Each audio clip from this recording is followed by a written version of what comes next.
বাসুদেবায়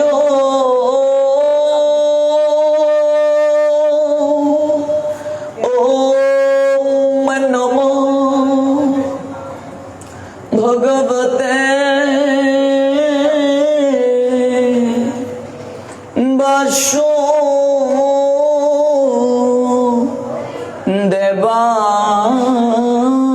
বাসুদেবায় ওম নমো ভগবতে বাসুদেবায়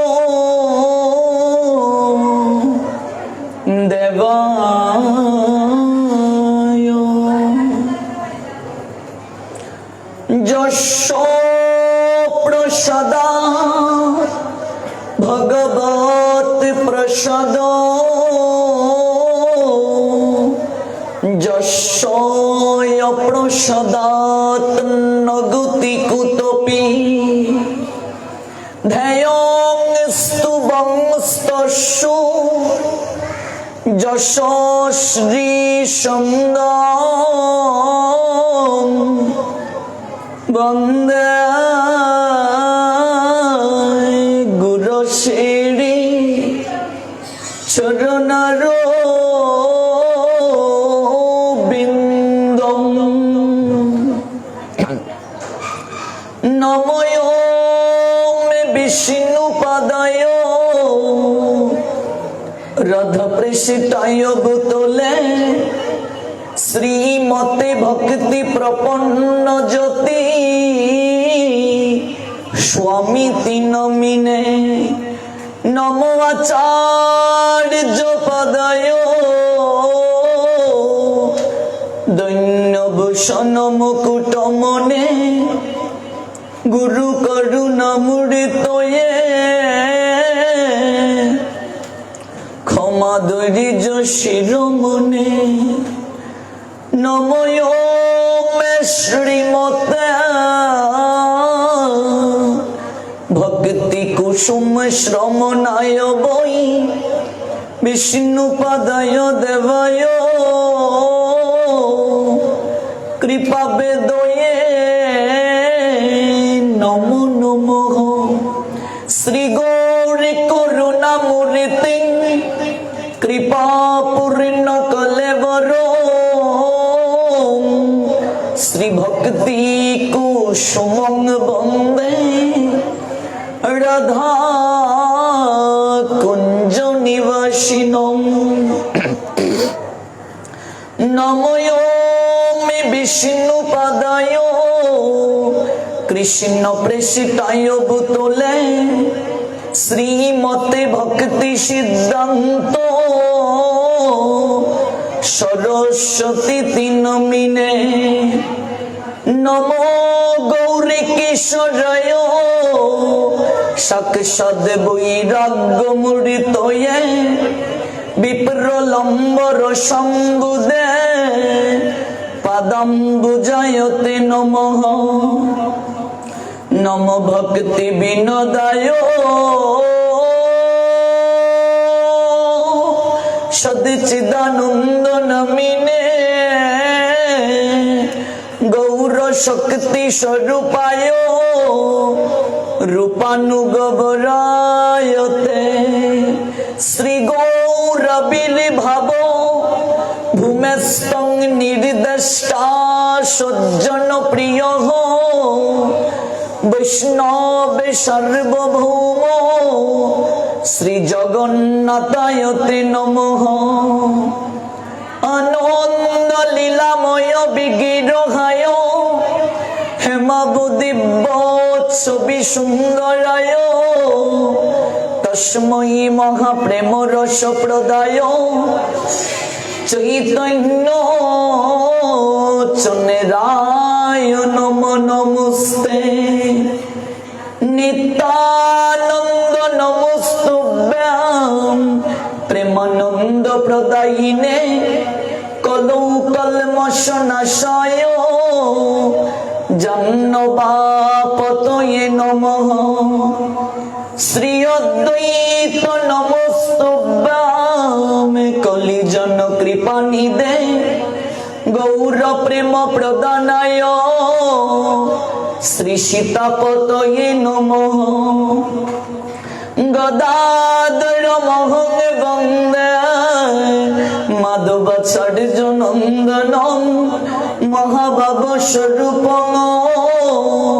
শ্রী চৈতন্য ভিন্ন রূপিণ শ্রীবাস পণ্ডিত নৌমি গৌরাঙ্গ প্রিয় পার্ষদ যস্য কৃপা লবেনাপি গৌরাঙ্গ জয়তে রতি মহাপ্রসাদ জননী সর্ব সৌভাগ্যবর্ধিনী আদি ব্যাধি হরা নিত্য তুলসী তং নমস্তুতে জয়িছে রাধা তয়িছে বৃন্দা একই যে স্বরূপ তথাপি সে বৃন্দাবতী হয়ে রসকূপ যে তোমার শরণে লয়ে তার বাঞ্ছা পূর্ণ হয় কৃপা করে করো তারা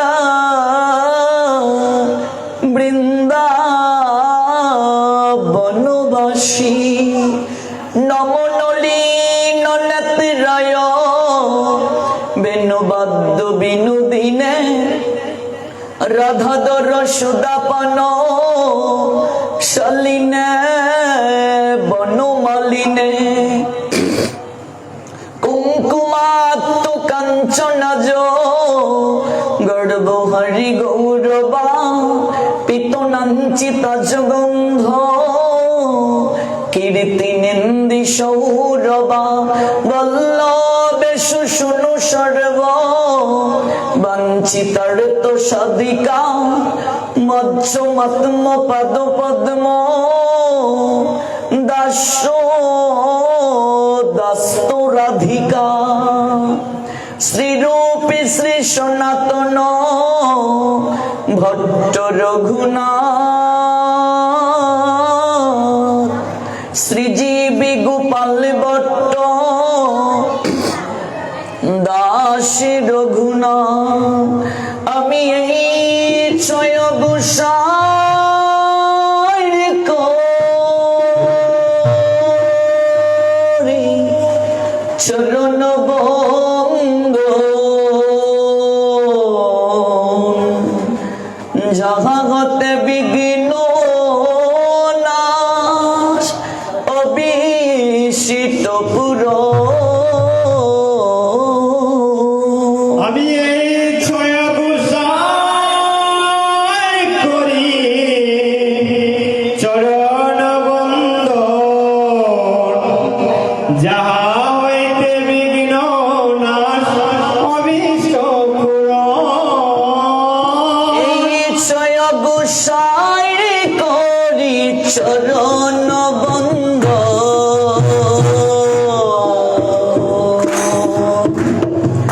যাহা ঘতে মিলে রে ভাই কৃষ্ণ প্রেম ছয় গোসাই করি চরণ বন্দ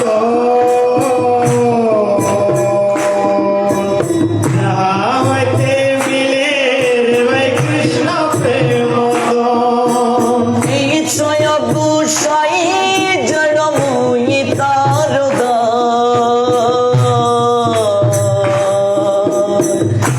সবার পদ রেণু মূল পঞ্চগ্রাম জয় গোসাই যারো মই তারতা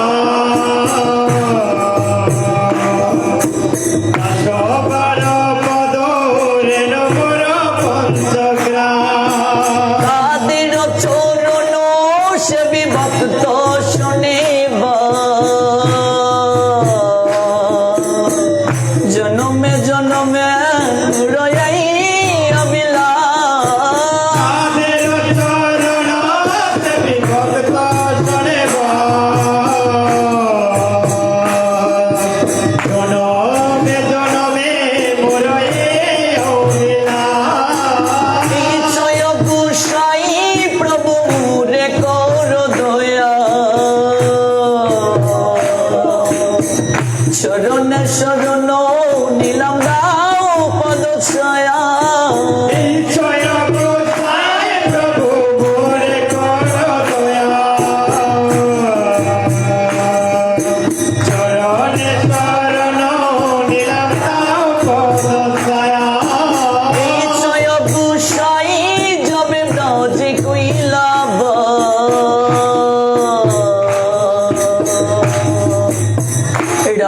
কৃষ্ণ নিত্য লীলা করিলা প্রকাশ জয় গোসাই যাবে ব্রজে কইলা রাধা কৃষ্ণের নৃত্য লীলা করিলা প্রকাশ নইলে কে বাজনিত জানিত নইলে কে বাজনিত ও বৃন্দাবনের যুগল ভজন কে বাজনিত বৃন্দাবনের যুগল ভজন কে বা জানিত বৃন্দাবনের যুগল ভজন কে বাজনিত বৃন্দাবনের যুগল ভজন কে বা জানিত ওই আমার ছয় গুসাই না জানাল কে বাজনিত জয় গোসাই না জানলে কে বা জানিত এই ছয় গুসাই জবে ব্রজে কইলাব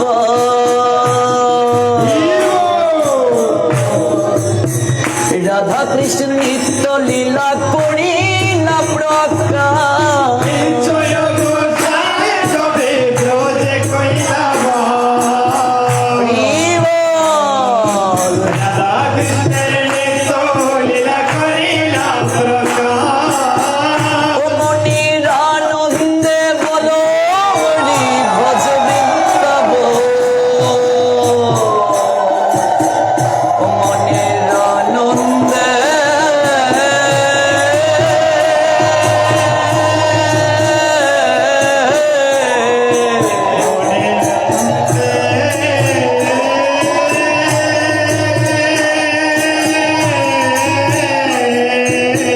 ও মনির আনন্দে ও মনির আনন্দে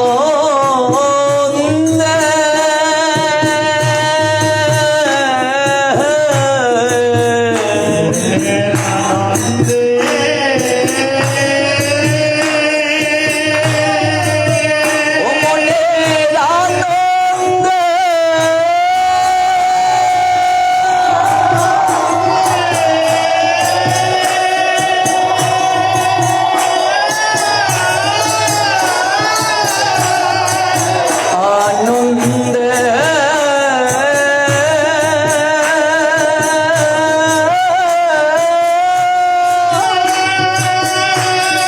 হরিবল হরিবল হরিবল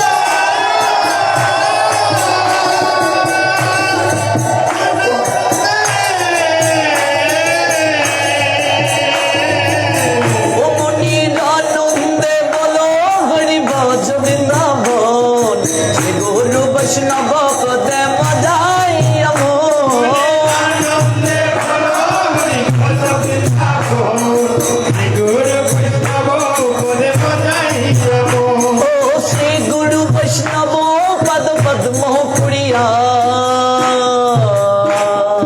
নাম সংকীর্তন করি নরুত্তম দাস গুরু বৈষ্ণব পদ পদ্ম করিয়া নাম সংকীর্তন কহে নরোত্তম ও শ্রী কৃষ্ণ চৈতন্য প্রভু নিত্যানন্দ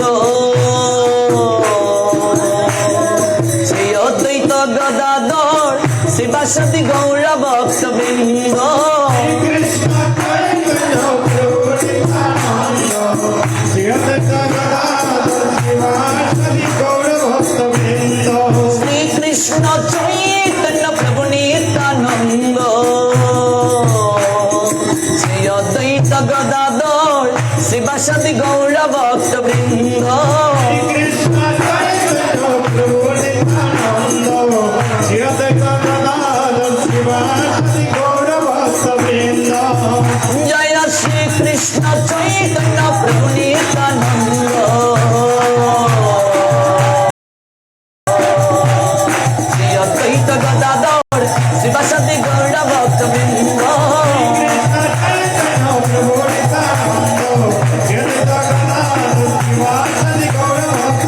জয় শ্রী কৃষ্ণ চৈতন্য প্রভু নিত্যানন্দ শ্রী অদ্বৈত গদাধর শিবাসদি গৌর ভক্তবৃন্দ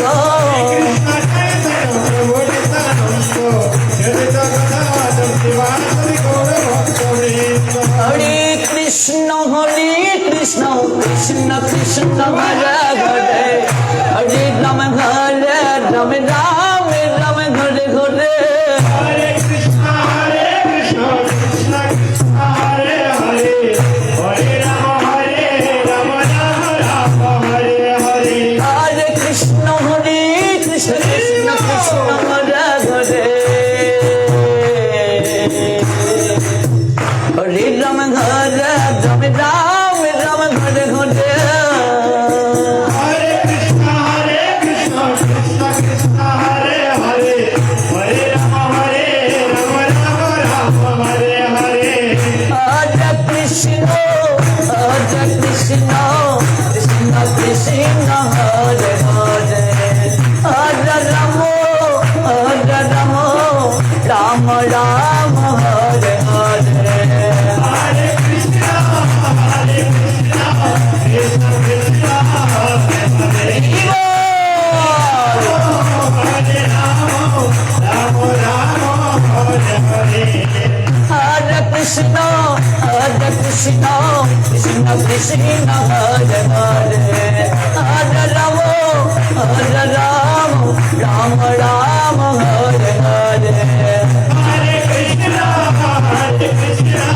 Krishna Krishna Hare Hare Hare Rama Rama Rama Hare Hare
Gauri প্রেমানন্দে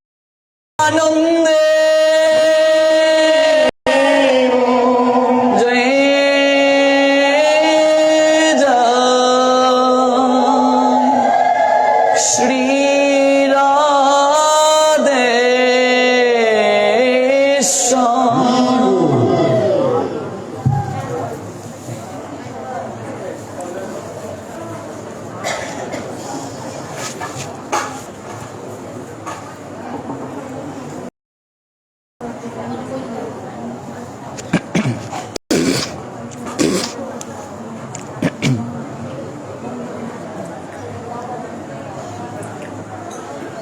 গৌরাঙ্গের দুটি পদ,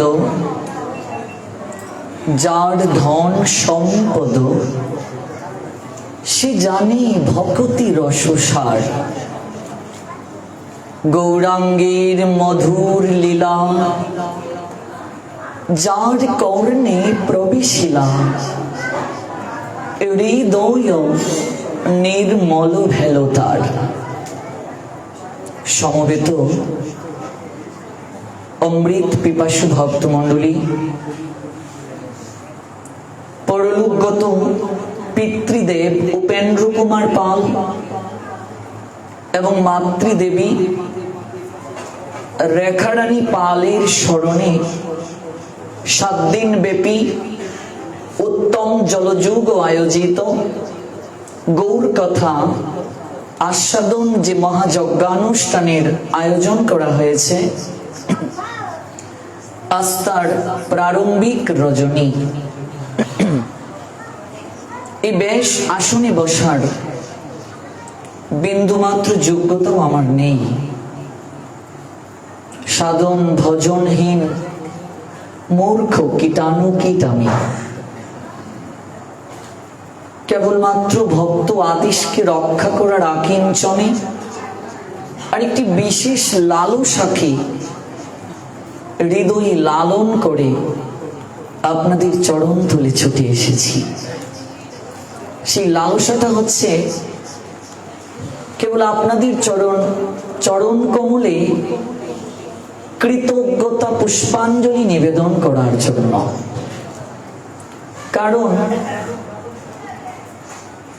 এই সুনামগঞ্জ জেলা শহরস্থ পশ্চিম নতুন পাড়ার পরম বৈষ্ণবী শ্রী শ্রী কালী মায়ের মন্দির থেকে আমার ভক্তি জীবনের সুদৃঢ়তা শুরু। এবং দীর্ঘদিন যাবৎ যাদের সঙ্গ করেছি, যাদের চরণধুলি নেওয়ার সৌভাগ্য হয়েছে, যাদের সঙ্গে পারিবারিক বন্ধনে ছিলাম, আপনাদের প্রত্যেকের চরণে কৃতজ্ঞতা অঞ্জলি নিবেদন করার জন্যই আপনাদের চরণ তলে ছুটে আসা। কাজী গৌর কথা আস্বাদনের যে যোগ্যতা থাকা প্রয়োজন, কিংবা এই বেশ আসন অলঙ্কৃত করার পশ্চাতে যে বিশেষ যোগ্যতা থাকা প্রয়োজন, তার কোনোটাই আমি অভিষিক্ত হওয়ার পর যদি এই মূর্খ কীটাটু কীটের হৃদয়ে গৌর প্রেমের বীজ বপন হয়, কিংবা সেই বীজ অঙ্কুরিত পল্লবিত পুষ্পিত হওয়ার সুযোগ হয়, সেই মনোরথ আপনাদের চরণ তলে রেখে আমি প্রারম্ভিকায় আশ্রয় গ্রহণ করছি সংসার দাবানল সন্তপ্ত লোক সকলের পরিত্রাণীর জন্য যে কারুণ্য বাড়ি বাহ তরলত্ব প্রাপ্ত হয়ে কৃপা বাড়ি বর্ষণ করেন, আমি সেই কল্যাণ গুণনিধি আভার পাঞ্জেরি পরম দয়াল শ্রী গুরুদেব অস্মদীয় শ্রী গুরুদেব ওম বিষ্ণুপাদ শ্রীল ভক্তি প্রপন্ন জ্যোতি গোস্বামী গুরু মহারাজের রাতুর রাঙ্গচরণে দণ্ডবোধ প্রণাম নিবেদন করছি সমবেত ভক্তবৃন্দের আপন আপন গুরু মহারাজের চরণ কমলে। পরমেশ্বর ভগবান শ্রী গোবিন্দের অপ্রাকৃত কৃপায় এবং যাদের নিমিত্তে এই ধরনীর আলো দেখার সৌভাগ্য হয়েছে আমার, এবং কৃষ্ণ ভজন করার হৃদয় মাঝে বিন্দু মাত্র লালসা জেগেছে আমার সেই জন্মদাতা পিতা এবং গর্ভধারিণী মা। আমার পরম সৌভাগ্য, আজ তারা সশরীরে এই অনুষ্ঠানটিতে উপস্থিত আছেন। কাজেই ওনাদের চরণে আমি প্রেম ভক্তি অঞ্জলি নিবেদন করছি। জগতের তরে যেভাবে আমার পিতামাতা বিলিয়ে দেওয়ার লালসা এবং প্রয়াস হৃদয়ে রেখে সংগোপনে তাদের সমস্ত মনোরথ ব্যক্ত করেছেন, আমি আজীবন সেই ঋণকে শোধ করা তো কখনো সম্ভব নয়। স্মরণ করতে গেলে যে যোগ্যতা থাকা প্রয়োজন, সেই যোগ্যতাও নেই। কাজেই ভূমে গড়িয়সী মাতা, স্বজ্ঞাত উচ্চতর পিতা, জননী জন্মভূমিশ্চ স্বর্গাদপি গড়িয়সী, গর্ভধারণ্যম পুষ্যবাং পিতুমাতা বিশ্বস্তে, সর্বদেব স্বরূপায় স্তন্ময়ী মাত্র নম নমঃ। পিতা স্বর্গ পিতা ধর্ম, পিতা হি পরমং তপ, পিতুরি প্রীতিমাপন্নে প্রিয়ন্তে সর্বদেবতা, নমো পিতৃচরণেভ্য নমঃ। তৎপর দণ্ডবোধ প্রণাম নিবেদন করছি, যার মাধ্যমে আমার শ্রীমদ্ ভগবত গীতার প্রাকৃত জ্ঞানের বিন্দু মাত্র প্রভা হৃদয়ে। চৈতন্য চরিতামৃতে শ্রী কৃষ্ণ দাস কবিরাজ গোস্বামী পাদ, আদিখা গুরুকে তো জানি কৃষ্ণের স্বরূপ, অন্তর্যামী ভক্ত শ্রেষ্ঠ এই দুই রূপ। শ্রীকৃষ্ণ দাস কবিরাজ গোস্বামী পাদ জানিয়ে দিলেন, শিক্ষা গুরুকেও কৃষ্ণের স্বরূপে দর্শন করা উচিত। শিক্ষাগুরু এবং দীক্ষাগুরু অভেদ, কোনো পার্থক্য নেই। শিক্ষাগুরু এবং দীক্ষাগুরু শাস্ত্র জানিয়ে দিলেন কবিরাজ গোস্বামী পাদের ভাষায়, এবং বিভিন্ন আচার্যগণ এই পয়াটির যে তাৎপর্য লিখেছেন, সেই জায়গায় আমরা চমৎকার ভাবে উপলব্ধি করতে পারি। দীক্ষাগুরু শিক্ষাগুরুকে আলাদাভাবে দেখার কোনো সুযোগ নেই। একজন বীজ বপন করেন, আরেকজন পরিচর্যার মাধ্যমে সেই বীজকে অঙ্কুরিত, পল্লবিত, পুষ্পিত করে দেন। আমি এই শ্রীমদ্ ভগবত গীতার ক্লাসটিতে অংশগ্রহণের পূর্বে কেবল গীতার 4টি শ্লোক জানতাম। চতুর্থ অধ্যায় জ্ঞান যুগের 7-8, যেটা সবারই জানা, এবং বিশ্বরূপ দর্শন যুগের 2টি শ্লোক, যেটা এই 10ম শ্রেণী পর্যন্ত আমরা সনাতন হিন্দু ধর্ম শিক্ষা এই পুস্তকটি পড়তে গিয়ে অনেক সময় শিখতে হয়। সেই সুবাদে 4টি শ্লোক জানা। আমার পরম শ্রদ্ধাভাজন দাদা রুবেল দাদা, উনি সেই অজিত ভদ্র কাকাবাবুর সঙ্গে আমার সাক্ষাৎ করিয়ে এই ক্লাসটিতে দিয়েছিলেন। আমি ওনার কাছে চিরকৃতজ্ঞতা পূর্বক আজ প্রণিপাত জ্ঞাপন করছি। এবং যে রাম সুখদাস আচার্যের গীতাটি প্রথম তিনি আমায় হাতে তুলে দিয়েছিলেন, এবং এই গ্রন্থটি অধ্যয়নের পর থেকেই গীতার উপর যে লালসা জেগেছে, এবং আমি আজ সারা বাংলার 64 জেলার আনাচে কানাচে গিয়েছি। আমি আমার হাজার হাজার স্টুডেন্টদেরকে আমি এই গীতাটির কথা বলি, এবং এই গীতাটি যে কতটা বিশদভাবে আমাদেরকে ব্যাখ্যা জানাতে সমর্থ, কেউ অধ্যয়ন না করলে সেটা উপলব্ধি করা সম্ভব নয়। কাজে আমার সঙ্গে যারা আমার স্টুডেন্ট এসেছে 20 জনের উপরে, আমি প্রত্যেককেই বলেছি আগামী শুক্রবার মহাপ্রভুর মন্দিরে যে ক্লাসটি হয়, আমরা সেখানে এই ক্লাসটিতে আমরা সকাল 8 ঘটিকায় সবাই যোগদান করব, এবং এটা আমাদের জন্য একটা পরম পাওয়া হবে। তৎপর কৃতজ্ঞতা জ্ঞাপন করছি। আজকের এই রাহুল কৃষ্ণদাস হওয়ার পশ্চাতে কৃষ্ণ অনুরাগী জাগ্রত যুবক সঙ্গের সহ হিমাদ্রি রায় প্রান্ত মহোদয় এবং ওনার যে সতীর্থ বৃন্দ, যারা এই কৃষ্ণ অনুরাগী জাগ্রত যুবক সঙ্গের মাধ্যমে দেশ এবং দেশের বাহির থেকে কৃষ্ণ প্রেমের অপ্রাকৃত বাণীকে ছড়িয়ে দিচ্ছেন। এবং এই কৃষ্ণ অনুরাগী জাগ্রত যুবক সঙ্গ, যেটা আমার জীবনে আশীর্বাদ ছিল, যে সংগঠন থেকে আমার আজ বিস্তৃতি, আমি কৃতজ্ঞতাপূর্বক সেই সংগঠন তথা প্রতিষ্ঠাতা হিমাদ্রি রায় প্রান্ত মহোদয় সহ বর্তমান তথা প্রাক্তন যত সদস্যবৃন্দ আছেন তাদেরকে আমি কৃতজ্ঞতা চিত্তে স্মরণ করছি। একটি বিশেষ কথা না বললেই নয়, আজকে বেশ আসনে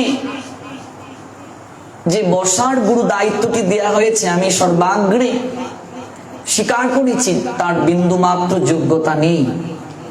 বেশ আসনে বসার সাহস, বেশ আসনে বসতে গেলে যে প্রয়াসী মনোরোধ থাকা দরকার, কোন সময়ই সেটা আমার পূর্ণভাবে ছিল না।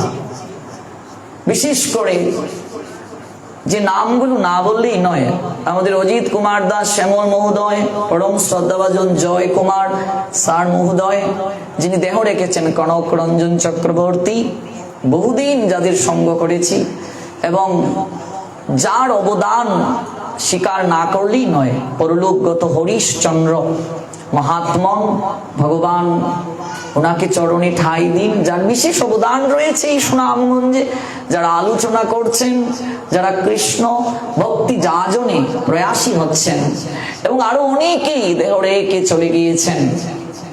এবং আমার নিশি কাকু, করুণা কাকু, মঞ্জু পাল কাকু সহ আরো অনেক অনেক ভক্তবৃন্দ এবং আমার মাসিরা, যাদের ওই কান্তিক সহযোগিতা, যাদের ওই কান্তিক প্রয়াস, এটা আমার সর্বদা স্মৃতির পটে ভাসমান অবস্থায় থাকে। আমি যেখানেই যাই আমি এই স্মৃতিগুলো আমার স্টুডেন্টদের মাঝে আমি উপস্থাপন করি। তার পরবর্তীতে যখন আমি এই নতুন পাড়া থেকে একেবারে নিঃস্ব অসহায় হয়ে নবীনগরে গিয়ে আশ্রয় গ্রহণ করলাম, সেই নবীনগরের ভক্তদের অবদান সর্বাগ্রে স্বীকার করা প্রয়োজন। যারা আমার দুঃসময়ে পাশে ছিল, সহযোগিতা করেছে, এবং দীর্ঘ, যিনি আমার যশোদা মা, প্রসাদ পাওয়াতে অনির্বাণের মা, আমারও মা, যার অবদান আমার গর্ভধারিণী মায়ের থেকেও কোনো অংশে কম নয়, যিনি যেভাবে বাৎসল্য প্রেম দ্বারা আমার ভক্তি জীবনটাকে সুসংগতি করার জন্য সর্বদা প্রয়াসী ছিলেন, আমি সেই যশোদা মা সহ নবীনগরের সকল ভক্তবৃন্দকে কৃতজ্ঞতাপূর্বক প্রণিপাত নিবেদন করছি। অনলাইনের মাধ্যমে যারা দেশ এবং দেশের বাহির থেকে এই অনুষ্ঠানটি দেখছেন, আপনাদের প্রত্যেককে উত্তম জলযোগের পক্ষ থেকে সাদর সম্ভাষণ নিবেদন করছি। কৃতজ্ঞতার যে পর্বটি, সেটি অল্প কথায় বিশ্রাম টানা সম্ভব নয়, গুটি কয়েক বাক্য দ্বারা ব্যক্ত করা সম্ভব নয়। কাজেই আমি আমার হৃদয়ের আবেগটাকে সময়ের স্বল্পতার কারণে একেবারে গুটি কয়েক বাক্য দ্বারা যে প্রেম ভক্তি অঞ্জলি নিবেদনের মনোরথী হয়েছি, আপনারা আমাকে অধম জেনে মার্জনা করবেন। পরম শ্রদ্ধাভাজন গোবিন্দ কুমার পাল মহোদয় এবং ওনার কনিষ্ঠ ভ্রাতা প্রদীপ কুমার পাল, সুদীপ কুমার পাল সহ ওনার পরিবারের সবাই, তাদেরও কিন্তু অবদান কোনো অংশে কম নয়। এই জন্যই, কারণ যদি আজ এই কালী মন্দিরটি না হতো, তাহলে আমরা যারা সারা বাংলাদেশে এখন সাধু সঙ্গ করছি, রাহুল কৃষ্ণদাস সৃষ্টি হতো না, হিমাদ্রি রায় প্রান্ত সৃষ্টি হতো না, এবং এই সুনামগঞ্জ থেকে অনেক আলোচকেই তো এখন বিভিন্ন জায়গায় গিয়ে আলোচনা করেন।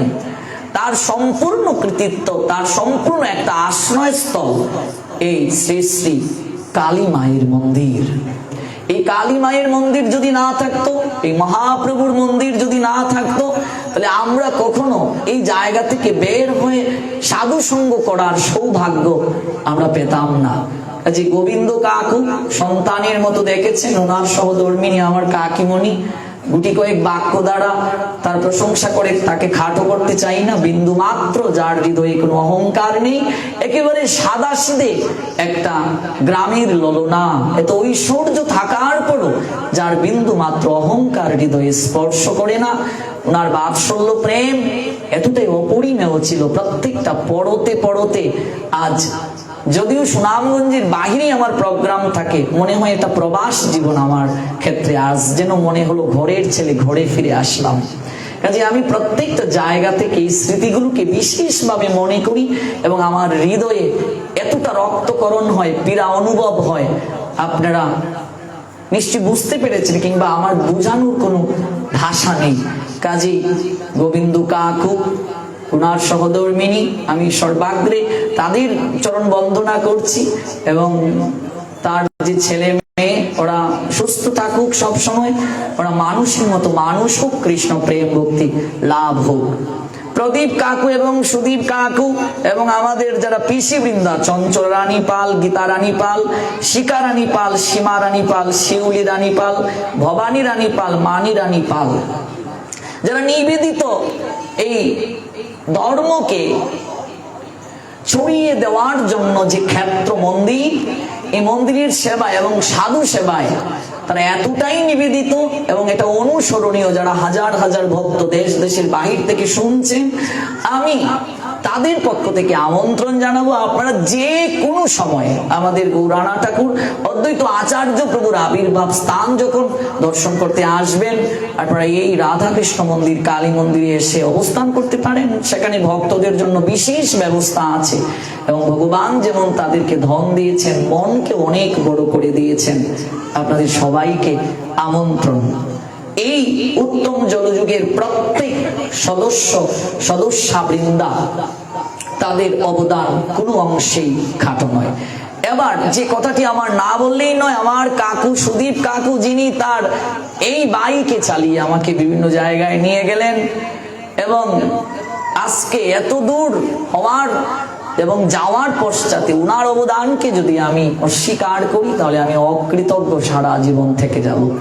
এবং তিনি যেভাবে সঙ্গ দিয়েছেন, বাংলাদেশের বিভিন্ন জায়গায় গিয়েছেন এবং এই অনুষ্ঠানটির পশ্চাতে সুদীপ কাকুর যে অনুপ্রেরণা, বারবার আমাকে কল করা, আমার শিডিউল নেই, বারবার কল করা, কাজেই আমি সুদীপ কাকুর প্রতি আমার কৃতজ্ঞতা প্রকাশ পূর্বক আমি প্রণিপাত নিবেদন করছি।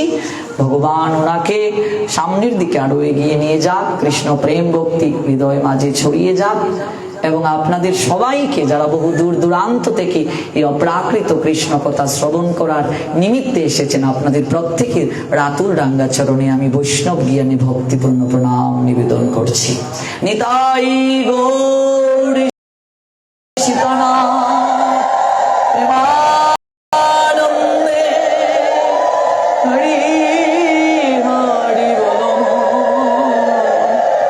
জয় জয় শ্রী রাধেশ্বর।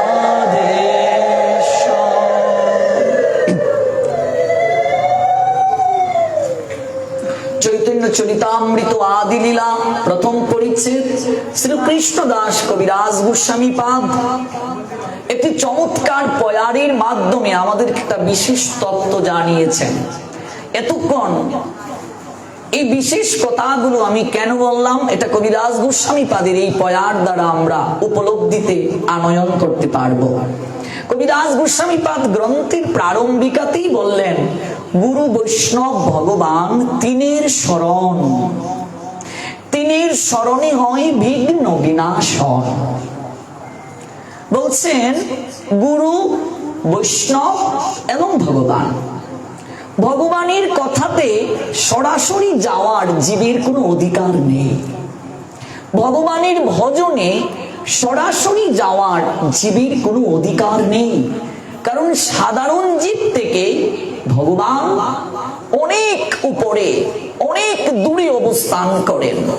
সেই ভগবানকে যিনি পাইয়ে দেওয়ার, ভগবানকে যিনি চিনিয়ে দেওয়ার যোগ্যতা রাখেন তিনি হচ্ছেন গুরুদেব। এই জন্য আমরা চৈতন্য চরিতামৃতে প্রবেশের পূর্বে এতগুলো কথা বললাম।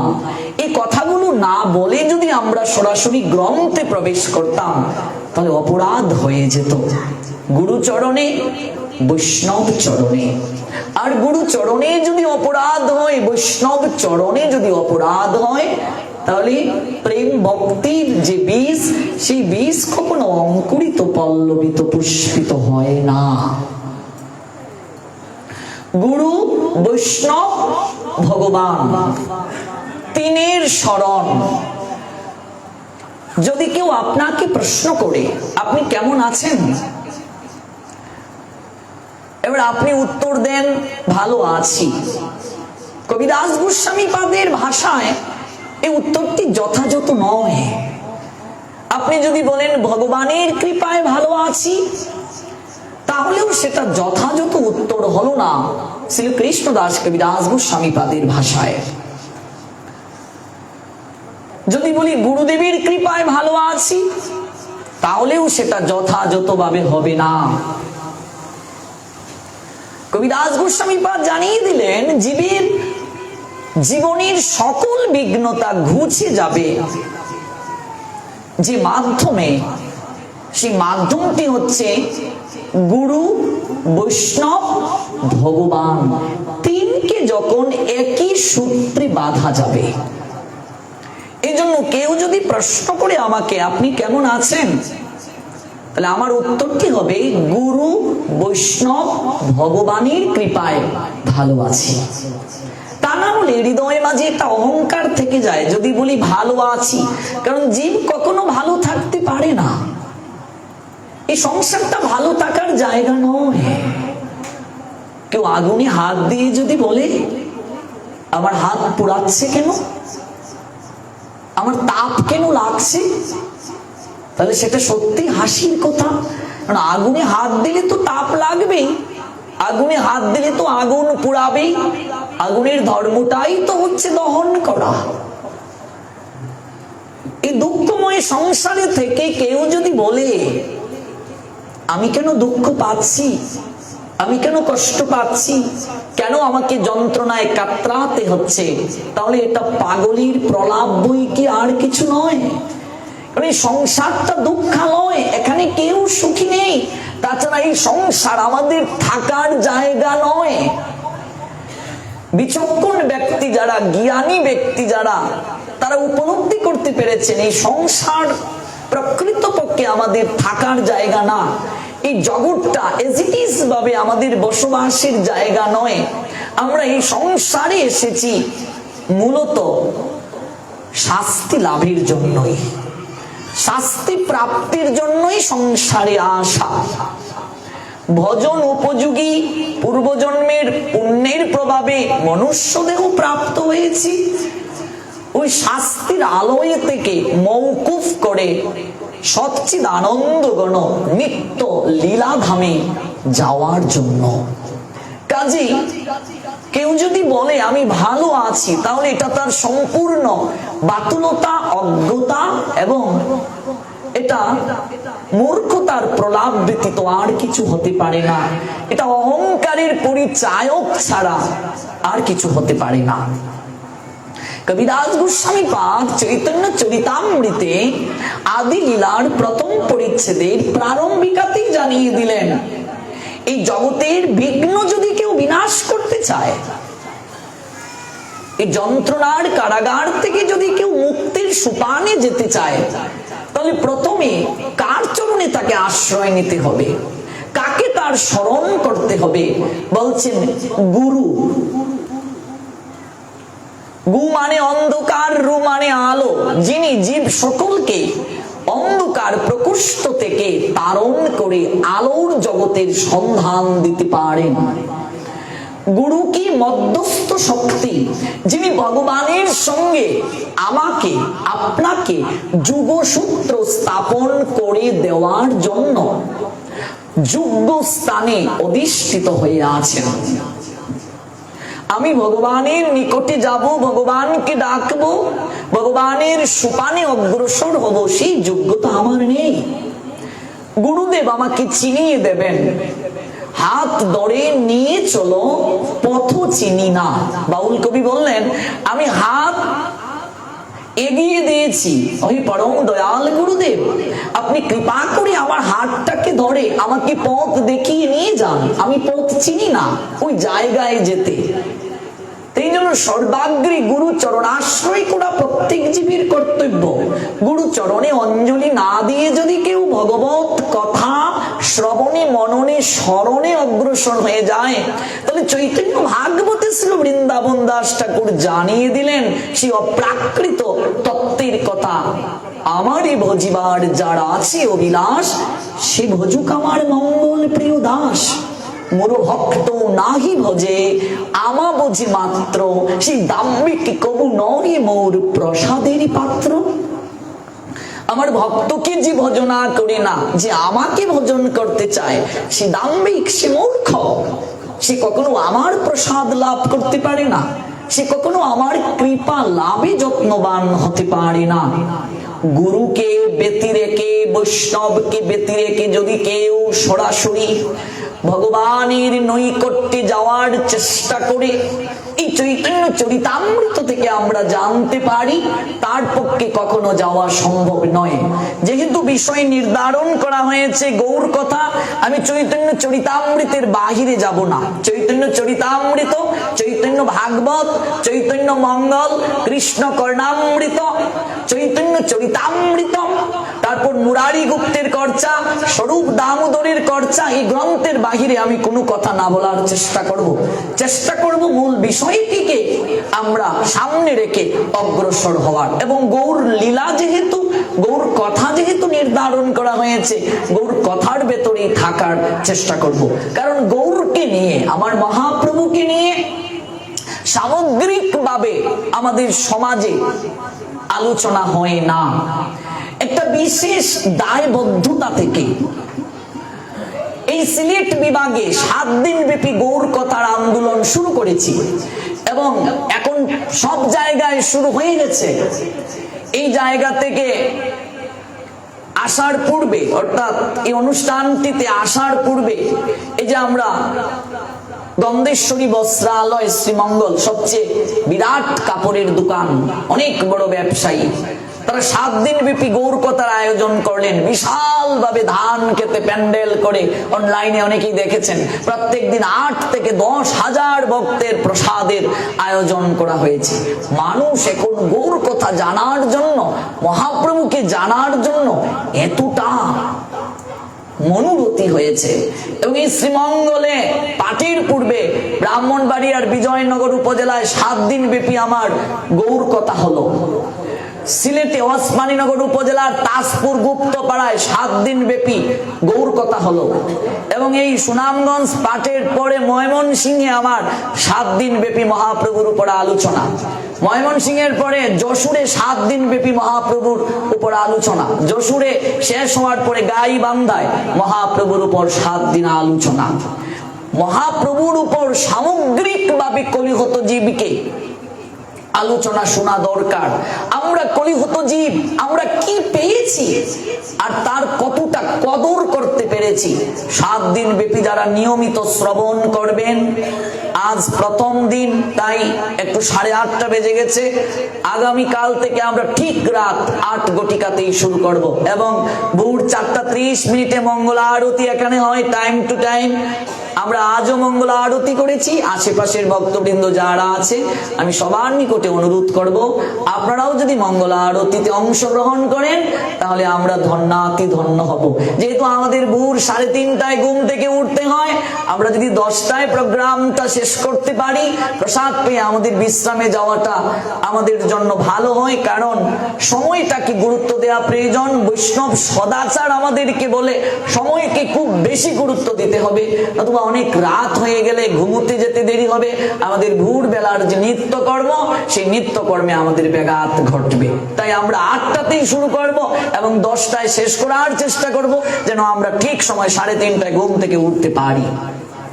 এই 7 দিন ব্যাপী যারা প্রতিনিয়ত এই গৌর কথা শ্রবণ করতে আসবেন, আমি বিশ্বাস করছি এই 7 দিনের মাঝে অন্তত একটু হলেও চেতনা লাভ হবে মহাপ্রভু কতটা করুণাময় এবং মহাপ্রভুর মহাবদান্যতা কলিহত জীবের জন্য কি। একটি কথা চমৎকার ভাবে আজ জেনে যান, ভগবান কৃষ্ণ থেকেও আমার মহাপ্রভু রস জগতের দিক থেকে সর্বশ্রেষ্ঠ। পরমেশ্বর ভগবান কৃষ্ণই মহাপ্রভু হয়ে এসেছেন। এই তত্ত্বের ব্যাপারে আমরা নিশ্চয়ই জানবো। আজকে আমরা গুরু বৈষ্ণব এবং ভগবানকে স্মরণের মাধ্যমে যে গ্রন্থে যেতে হয় এটার মাঝেই থাকবো, এর বাহিরে যাব না। কিন্তু এই বিষয়টা একটু বলি, আমি মূল প্রসঙ্গে আবার ফিরে আসছি। সেটা হচ্ছে পরমেশ্বর ভগবান কৃষ্ণই চৈতন্য মহাপ্রভু হয়ে আসলেন, কিন্তু মনে রাখতে হবে কৃষ্ণ থেকেও করুণার দিক থেকে, কৃপার দিক থেকে আমার চৈতন্য মহাপ্রভু সর্বশ্রেষ্ঠ। বাসুঘোষ বলছেন কৃষ্ণ নামে অপরাধের বিচার রয়েছে, কৃষ্ণ ভজনে অপরাধের বিচার রয়েছে। রাধা কৃষ্ণের ভজন করতে গেলে তন্মধ্যে অনেক অপরাধের বিচার রয়েছে, কিন্তু মনে রাখতে হবে গৌর নামে, গৌর ভজনে এত অপরাধের বিচার নেই, এত অপরাধের বিচার নেই। দুধকে যেমন জাল দেওয়ার পর ঘন হয়, ঘন হয়ে গেলে স্বাদ পরিবর্তন হয়, মিষ্টতা বেড়ে যায়, এবং দুধ পান করতে গিয়ে আমরা যেভাবে স্বাদটা উপলব্ধি করি, কিন্তু সেই দুধকে যদি আরেকটু ঘন করা হয় তাহলে আমরা দেখি স্বাদটা আরো বেড়ে গেছে। তেমনি ভাবে পরমেশ্বর ভগবান কৃষ্ণ, তাকে প্রেম ভক্তির অগ্নিতে উত্তাপিত করে সম্পূর্ণ ঘনীভূত গৌরাঙ্গ রূপে কলিহত জীবের আশীর্বাদ হয়ে নামিয়ে এনেছিলেন অদ্বৈত আচার্য প্রভু। কৃষ্ণের প্রেমের ঘনীভূত রূপ হচ্ছে গৌরাঙ্গ। এই বিশেষ তত্ত্বগুলো আগামীকাল থেকে আমরা জানবো। কৃষ্ণের যে ঘনীভূত উত্তাপ, প্রেমের ঘনীভূত উত্তাপ, কৃষ্ণের প্রেমের যে তরঙ্গায়িত লহরী, কৃষ্ণের প্রেমের যে ঊর্ধ্ব স্তরের পরাকাষ্ঠা বাংময়ী রূপ, এটা হচ্ছে আমার শ্রীমান মহাপ্রভু। কৃষ্ণই স্বয়ং তিনি, কিন্তু করুণার দিক থেকে, কৃপার দিক থেকে কৃষ্ণ থেকে তিনি সর্বশ্রেষ্ঠ। আমাদের গোস্বামীগণ জানিয়ে দিলেন কৃষ্ণের করুণাটা বাবার মতো, আর মহাপ্রভুর করুণা হচ্ছে মায়ের মতো। একটা উদাহরণ দিচ্ছি। সন্তান যখন ধুলাবালু মেখে শরীরে বাবার নিকটে আসে, বাবা আমি কোলে উঠবো, বাবা দেখিয়ে দে, যা তোর মায়ের কাছে যা, সারা গায়ে ধুলাবালি মেখে এসেছি, যা তোর মায়ের কাছে যা, পরিষ্কার হয়ে আয়, তারপর কোলে নেব। সন্তান ধুলাবালি মেখে যখন মায়ের কাছে যায়, মা কিন্তু বিচার করে না, ধুলাবালি পরিষ্কার হয়ে আয় তারপর তোকে কোলে নেব, মা কখনো বলে না। ধুলাবালি অবস্থাতেই মা সন্তানকে কোলে তুলে নেয়। কৃষ্ণ ভজনে অপরাধের বিচার আছে, গৌর ভজনে অপরাধের বিচার নাই। গৌরাঙ্গ হচ্ছেন করুণায় মায়ের মতো। কারণ কি? এক তত্ত্বে প্রেমময়ী শ্রীমতী রাধারানী হচ্ছে জগৎ জননী। এক তত্ত্বে রাধা ভজনের অনেক তত্ত্ব রয়েছে, এক তত্ত্বে জগৎ পিতা কৃষ্ণ, জগৎ জননী রাধা। কারণ চৈতন্য চরিতামৃত কেউ যদি ভালো করে না পড়ে এই তত্ত্ব বুঝবে না। কারণ রাধা কৃষ্ণ আলাদা কেউ নয়, যিনি কৃষ্ণ তিনি রাধা, লীলারস আস্বাদিতে দুই দেহধারী। কৃষ্ণই রাধা, রাধাই কৃষ্ণ। এটা হচ্ছে গভীর তত্ত্ব কবিদাস গোস্বামী পাদের ভাষায়। এক তত্ত্বে স্বয়ং কৃষ্ণ জগৎ পিতা, আর গৌরাঙ্গ যেহেতু স্বয়ং কৃষ্ণ থেকে ভিন্ন নন, কাজী মহাপ্রভু কিংবা কৃষ্ণ জগৎ পিতা আর রাধারানী এক তত্ত্বে জগৎ জননী। তারপর এক একজন ভজনার দিক থেকে এক এক রূপে প্রেমময়ী রাধারানীকে ভজনের প্রক্রিয়ায় যায়। ভজনের বিভিন্ন পদ্ধতি দ্বারা, পন্থা দ্বারা, কেউ চরণে রাধারানীর তুলসী দান করে, কেউ হাতে রাধারানীর তুলসী দান করে। আচার্যগণের সিদ্ধান্ত কোনোটাই ভুল নয়। ভজনের মার্গ অনুযায়ী যে যেভাবে ভজন করছে সেই অনুপাতেই রাধারানী তার কাছে প্রকট হন। কাজী চৈতন্য চরিতামৃত ভালো করে না পড়লে এটা উপলব্ধি করা যাবে না। কাজী এক তত্ত্বে জগৎ জননী রাধারানী। অন্তরে রাধা, গৌরাঙ্গের অন্তরে কিন্তু রাধা ভাবটা, কৃষ্ণ ভাবকে তিনি ঢেকে আসলেন। মহাপ্রভু জগতের বুকে আসার পশ্চাতে কারণ কি? শ্রী রাধয়া প্রণয় মহিমা কীদৃশ বানইবাস্বাদু যেন অদ্ভুত মধুরিমা কীদৃশ বা মদীয় সত্যং চাস্য মদনুভবত কীদৃশং ব্যতিলোভাৎ তদ্ভাদ্য সমজনী শচী সিন্ধু গর্ভ সিন্ধু হরিন্দু কীদৃশ শ্রী রাধয়া প্রণয় মহিমা কীদৃশ বা। কীদৃশ শব্দটির অর্থ হচ্ছে কেমন, রাধারানীর প্রেমের মহিমাটা কেমন। গৌরাঙ্গ জগতে আসার পিছনে প্রথম কারণটা কি? রাধারানীর প্রণয় মহিমাটা কেমন। এবার প্রণয় শব্দের ব্যাখ্যা দিলেই তো 3 ঘন্টা চলে যাবে। এটা এই ব্যাখ্যা দিতে গেলে ভাগবত আনতেই হবে সামনে, কারণ ভাগবতকে ছাড়া এই প্রণয় শব্দের ব্যাখ্যা দেওয়া যাবে না। প্রণয় শব্দের ব্যাখ্যা অত্যন্ত গুহ্য থেকে গুহ্যতর। আচ্ছা, আমরা শুনবো কীদৃশ বা, রাধারানীর প্রণয় মহিমাটা কেমন। বলছেন অনয় এব, অর্থাৎ ইহা দ্বারা আস্বাদ্য মোদীয় অদ্ভুত মধুরিমা। অদ্ভুত মধুরিমা মানে কি? অত্যন্ত আশ্চর্য, যে আশ্চর্যের উপরে আর কোনো আশ্চর্য হতে পারে না। বলছেন সূক্ষ্ম, সূক্ষ্ম শব্দের অর্থ হচ্ছে সুখ।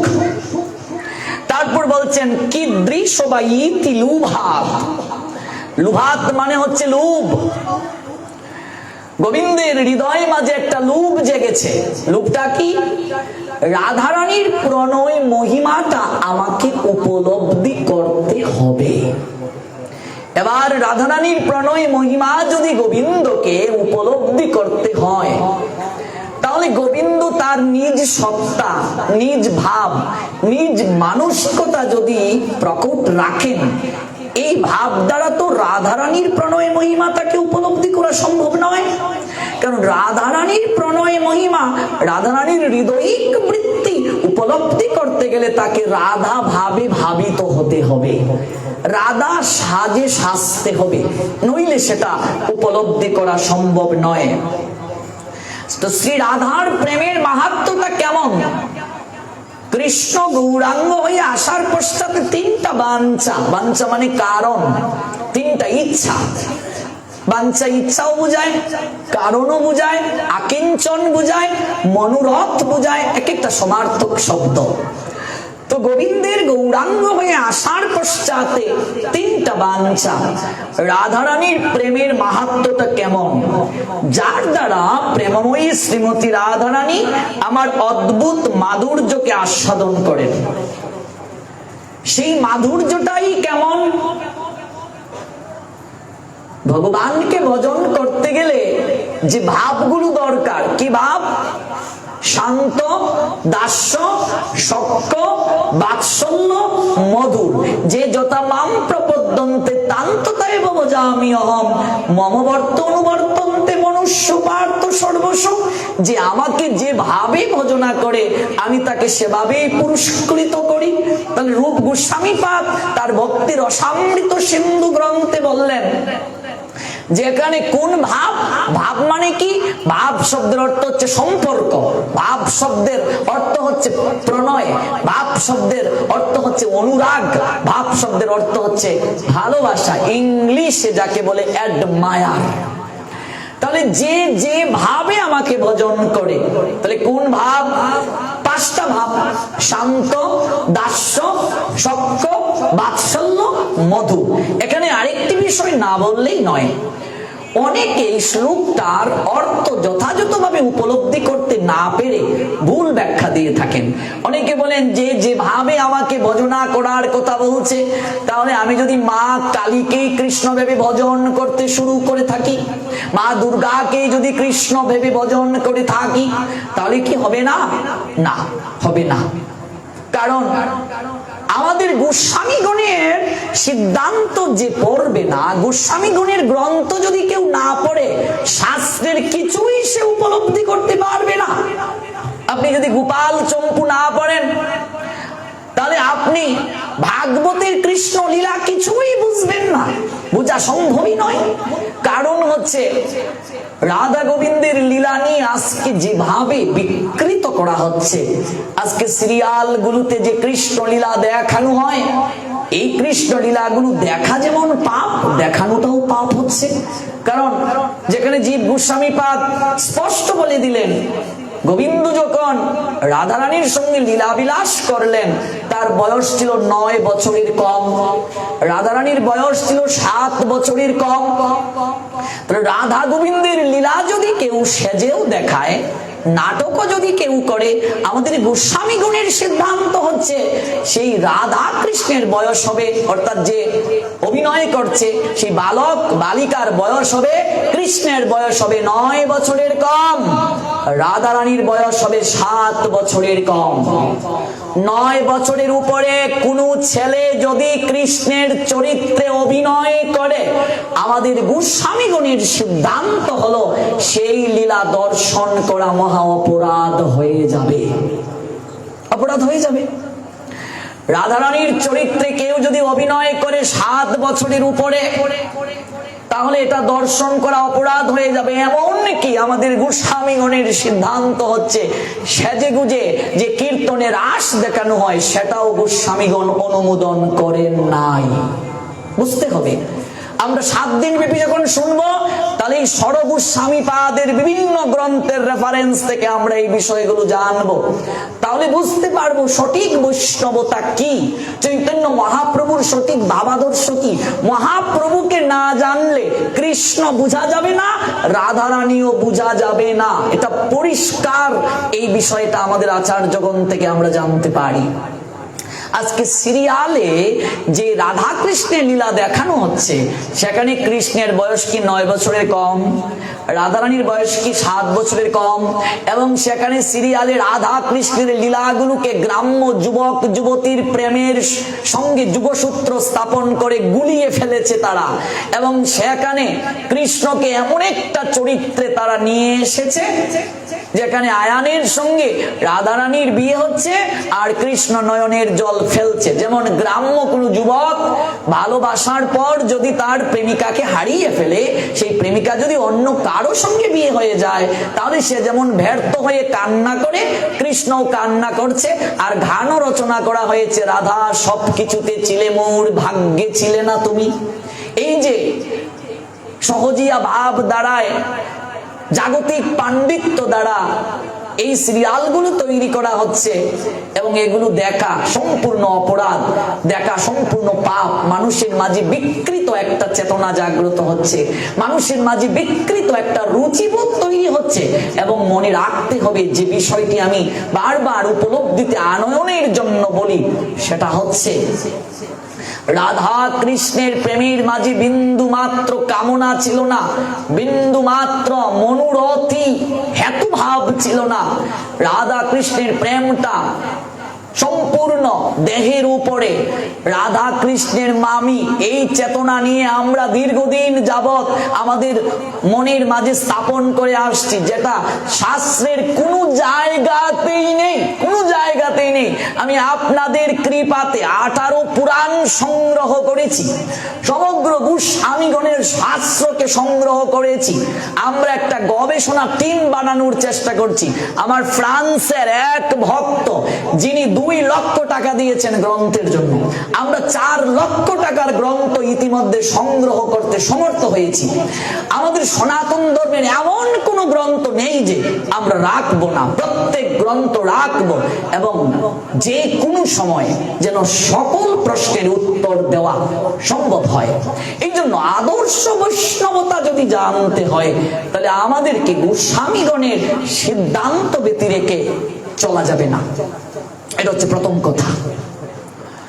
রাধা কৃষ্ণের যে লীলা, রাধা কৃষ্ণের যে ভাব, এই ভাব উপলব্ধি করতে গেলে তত্ত্বদ্রষ্টা গুরু আনুগত্যে ভজন করতে হবে। গবেষণা দ্বারা, জাগতিক পাণ্ডিত্য যারা, ভগবানকে উপলব্ধি করা যাবে না। আর রাধা রানীর চরিত্র হচ্ছে রহস্যে আবৃত একটা চরিত্র। রাধা মানে আরাধিকা, আরাধনায় যে হৃদয়ে মাঝে আবির্ভূত হয় তিনি হচ্ছেন রাধা।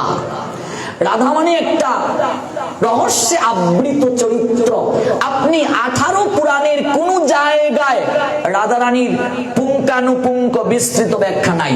আপনি ভাগবতের কোন জায়গায় রাধা রানীর এভাবে বিস্তৃত ব্যাখ্যা নাই। তাহলে এই রাধা আসলো কোত্থেকে? রাধা হচ্ছে রহস্যে আবৃত একটা চরিত্র।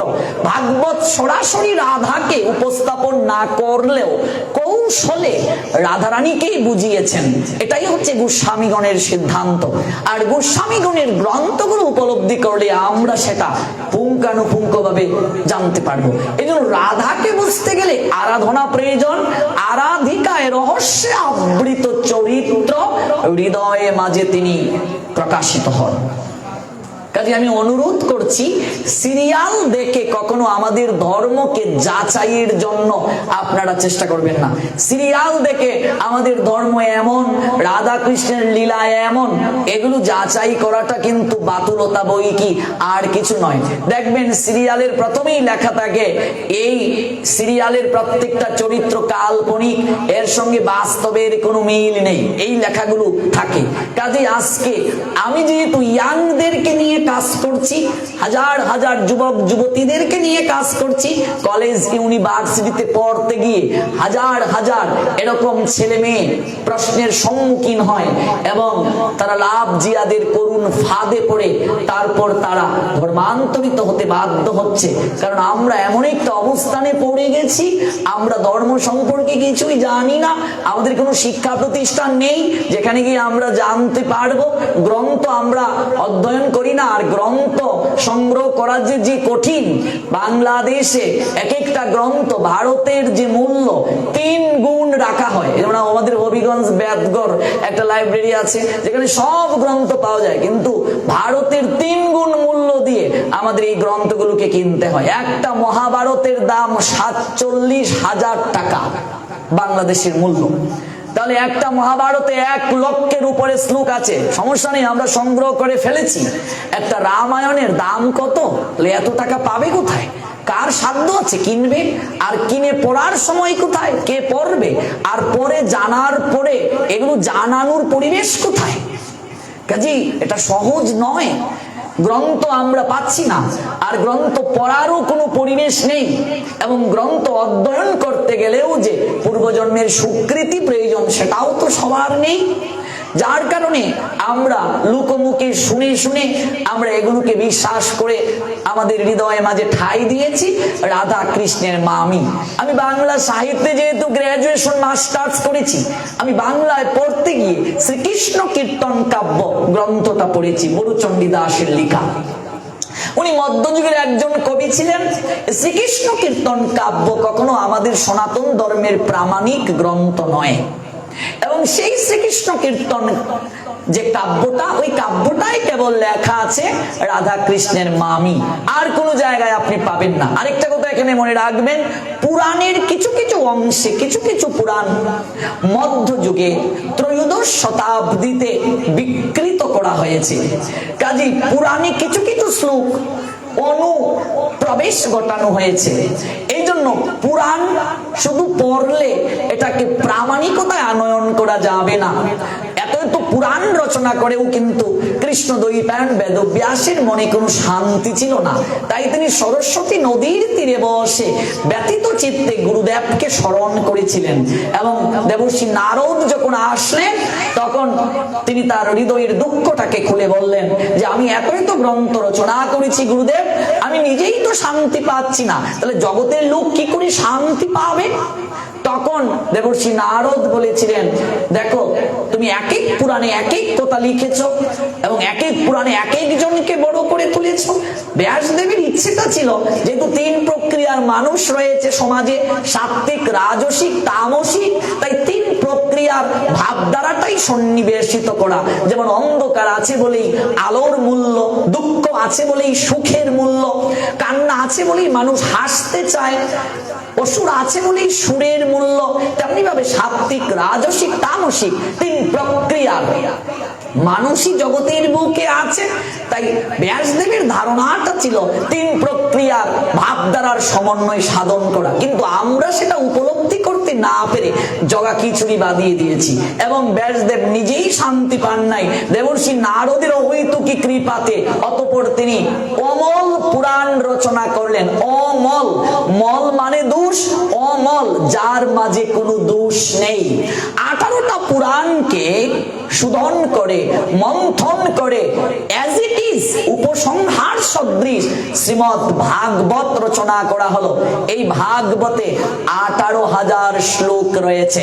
শ্রীমৎ ভাগবত, এই শ্রীমৎ ভাগবত পুরাণের যে অংশটাকে সমর্থন করেছে, এই ভাগবত পুরাণের যে শ্লোকটাকে সমর্থন করেছে, কেবল সেটাই গ্রহণীয়, বাকিটা গ্রহণীয় নয়। এটাই হচ্ছে গোস্বামীদের সিদ্ধান্ত। ভাগবত পুরাণের যে অংশটাকে সমর্থন করেছে, কেবল সেই অংশটাকে গ্রহণ করতে হবে। ভাগবত পুরাণের যে অংশটাকে বর্জন করেছে, সে অংশটাকে বর্জন করে দিতে হবে। এটা প্রথমে বুঝতে হবে, নতুবা আপনি ধর্ম কিছুই বুঝবেন না। আপনি এদিকে ছুটবেন, ওদিকে ছুটবেন, আমার কি করা কর্তব্য, আমি কি করব, এই নিয়ে হায়ুতাস করতে আমরা শুরু করব। ব্যাসদেব প্রথম যে গ্রন্থগুলো রচনা করলেন সেটা তার নিজের পাণ্ডিত্যের ফসল ছিল, আর ভাগবত হয়েছে গুরু কৃপার ফসল। গুরু কৃপা ব্যতীত আমরা যা কিছু লাভ করব তার মাঝে দোষ থেকে যেতে পারে, কিন্তু গুরু কৃপায় সাধনার মাধ্যমে যেটা আমরা জগৎকে দেব কিংবা নিজে প্রাপ্তির সোপানে যাব, সেটা অ্যাজ ইট ইজ হবে, এটাই স্বাভাবিক। এই জন্য ভাগবত আসলো অমল পুরাণ হয়ে। অমল, মল মানে দোষ, অমল মানে যার মাঝে কোনো দোষ নেই। এই জন্য ভাগবত কারো দোষ খুঁজে না, ভাগবত প্রত্যেকের গুণটাকে কেবল গ্রহণ করে। পুরাণের মাঝে যে ভালো জিনিস রয়েছে, পুরাণের মাঝে যে গুণ রয়েছে, এটাকে মন্থন করে শ্রীমৎ ভাগবতে সন্নিবেশিত করা হলো। আচার্যগণের সিদ্ধান্ত হচ্ছে কলিযুগের ধর্ম প্রতিপালিত হবে শ্রীমৎ ভাগবতের আনুগত্যে। শ্রীমৎ ভাগবতের আনুগত্যে কলি ধর্ম সম্পাদিত করা হবে। ভাগবত যেটাকে সমর্থন করেছেন সেটা। এই জন্য কিছু কিছু পুরাণে আমরা দেখতে পাই সেখানেও রাধা রানীকে একেবারে বিস্তৃত নয়, একেবারে স্পর্শ করা হয়েছে, কিন্তু বিস্তৃত রাধা রানীর কোথাও ব্যাখ্যা নেই। এটা রহস্যে আবৃত একটা চরিত্র এবং এটাকে আরাধনার মাধ্যমে হৃদয়ে মাঝে প্রকাশিত করারই আচার্যগণ, সাধকগণ সিদ্ধান্ত দিয়ে দিয়েছেন। এই জন্য সিরিয়ালগুলোতে যে রাধা কৃষ্ণের লীলাগুলোকে দেখানো হচ্ছে তা সম্পূর্ণ কাল্পনিক। আমরা চৈতন্য লীলা, আমরা অবশ্যই বিভিন্ন প্রসঙ্গে আমরা এই বস্ত্রহরণ লীলায় রাধারানীর বয়স কত ছিল, কৃষ্ণের বয়স কত ছিল, রাস লীলায় কৃষ্ণের বয়স কত ছিল, রাধারানীর বয়স কত ছিল, এই পুতনা মুখ্যণ লীলায় বয়স কত ছিল। কাজী 10 বছরের পরে 100 বছর তো আর কৃষ্ণ বৃন্দাবনে আসেনি নাই, তিনি অক্রূরের রথে চলে যে রাধা কৃষ্ণ যুবক যুবতী অপ্রিয় হলেও সত্য কথা। আমাদের গোস্বামীগণের গ্রন্থ যদি আপনি ঠিকভাবে পড়েন, গোস্বামীগণের সিদ্ধান্তে এইভাবে যুবক যুবতী যে রাধা কৃষ্ণের চিত্রপট, সেটা কখনো আরাধনায় সমর্থন করা হয় নাই। রাধা কৃষ্ণের চিত্রপট হবে 9 বছর এবং 7 বছরের কম। এটাই হচ্ছে গোস্বামীদের সিদ্ধান্ত। এবং আপনি এখনো রাধাকুণ্ডে গেলে দেখবেন এরকম চিত্রপট পাওয়া যায়, যেটা আমি রাধাকুণ্ড থেকে সংগ্রহ করে নিয়ে এসেছি এবং আমি এই চিত্রপটটাই প্রত্যেকদিন অর্চন করি। রাধা কৃষ্ণের যে অপ্রাকৃত লীলা, এই অপ্রাকৃত লীলা যে বছরের মাঝে হয়েছে তা ব্যতিরেকে সিরিয়ালগুলোতে যেগুলো দেখানো হচ্ছে এগুলো কাল্পনিক, এগুলোর সঙ্গে আমাদের ধর্মের কোনো সম্পর্ক নেই। তাহলে আমরা মূল প্রসঙ্গে আবার ফিরে আসি যে শ্লোকটাকে গৌরাঙ্গ মহাপ্রভুর জগতের বুকে আনয়নের ক্ষেত্রে উপস্থাপন করা হয়েছে। শ্রী রাধার প্রেমের মাহাত্ম্যটা কেমন, যার দ্বারা প্রেমময়ী শ্রীমতী রাধারানী আমার অদ্ভুত মাধুর্যটাকে আস্বাদন করেন এবং প্রেমময়ী শ্রীমতী রাধারানী আমাকে ভালোবেসে এমন কি সুখ অনুভব করেন, সেই সুখটাই বা কেমন। এই যে 3টা বিষয়ে যখন গোবিন্দের মনে লোভ জাগলো এবং সেই লোভকে সামলাতে না পেরে তিনি রাধাভাবে বিভোর হয়ে 3 বাঞ্ছাকে হৃদয়ে লালন করে তিনি সচি সিন্ধু গর্ভে আবির্ভূত হলেন। এটা কোথায় আছে এই শ্লোকটি? এটা আচার্যগণের আমরা গ্রন্থ থেকে এই শ্লোকটাকে জানতে পারি। তাহলে মহাপ্রভু জগতের বুকে আনয়নের ক্ষেত্রে আচার্যগণের ভাষ্য অনুযায়ী 3টা বাঞ্ছাকে এখানে উপস্থাপন করা হয়েছে। আমরা বলছিলাম যে প্রসঙ্গে যে গৌরাঙ্গের করুণাটা হচ্ছে মায়ের মতো। তাহলে রাধারানী এক তত্ত্বে তিনি জগৎ জননী। তাহলে মাতৃভাব অর্থাৎ প্রেম ভাব, মাতৃভাব মানে এখানে প্রেম ভাব, প্রেম ভাব রয়েছে কার মাঝে? প্রেম ভাব রয়েছে মহাপ্রভুর মাঝে। মহাপ্রভুর তনু তৈরি হয়েছে প্রেম দ্বারা। এই জন্য প্রেম ভক্তি মহারাজ নরোত্তম দাস ঠাকুর তার প্রেম ভক্তি চন্দ্রিকাতে প্রথমেই জানিয়ে দিলেন যে গৌরাঙ্গের মধুর লীলা যার কর্ণে প্রবেশিলা হৃদয় নির্মল বেল তার। যে গৌরাঙ্গের নাম লয় তার হয় প্রেমোদয়, তারে মই যাই বলি হারি। গৌরাঙ্গ নামটি নেওয়ার সঙ্গে সঙ্গে হৃদয়ে প্রেম জাগ্রত হয়ে যায়। গৌরাঙ্গ নামটি নেওয়ার সঙ্গে সঙ্গে স্ফুরিত হয়ে যায়, ভাবনাগুলোকে রস জগতে ডুবিয়ে দেয়। কারণ কি? তার কারণ হচ্ছে গৌরাঙ্গের দেহটাই তৈরি হয়েছে প্রেম দ্বারা। গৌরাঙ্গের দেহ প্রেম দ্বারা তৈরি হয়েছে। এখানে প্রেম ভাব মানে মাতৃভাব। আচার্যগণ বললেন মা হচ্ছেন প্রেমময়ী, বাবার থেকেও মায়ের হৃদয়ে তাকে সরল সন্তানের প্রতি, মায়ের হৃদয়ে তাকে করুণায় পরিপুষ্ট। এবং আমাদের শাস্ত্র সিদ্ধান্ত দিলেন সন্তানকে পৃথিবীতে আনয়নের ক্ষেত্রে বাবার থেকে মায়ের ত্যাগ বেশি থাকে, মায়ের ভূমিকাটা বেশি। পিতা আনন্দিত হইয়া সাগরে দিয়ে ফেলিয়া সেই যে চলে গেল ফিরে এলো না, আমায় ধরিয়া জটরে কত কষ্ট করে 10 মাস 10 দিন গর্ভে দিল তাই। বাবা বাবার কাজ করি শেষ, আর কোনোদিন ফিরে এলো না। কিন্তু মা এই জটরে ধারণ করেছে, পোষণ করেছে, প্রসব বেদনা সহ্য করেছে, তিল তিল করে এই দেহটাকে এই জগতে এনে লালন পালন পোষণ করেছে। এই জন্য বলা হয়েছে দেখুন, মাতা সাক্ষাৎ উচ্চতর পিতা জননী জন্মভূমিষ্ঠ স্বর্গাদপি গরিয়সী। মা হচ্ছেন স্বর্গের থেকেও বড়। আর বাবার ক্ষেত্রে বলা হয়েছে পিতা স্বর্গ। পিতা স্বর্গের নিয়ায়, পিতা ধর্ম, পিতা হি পরমম তপ, পরম মানে শ্রেষ্ঠ, যার উপরে আর কোনো তপস্যা হতে পারে না। কিন্তু মায়ের ক্ষেত্রে বলছেন স্বর্গাদপি গৌরীয়সী, মা হচ্ছেন স্বর্গের থেকেও বড়।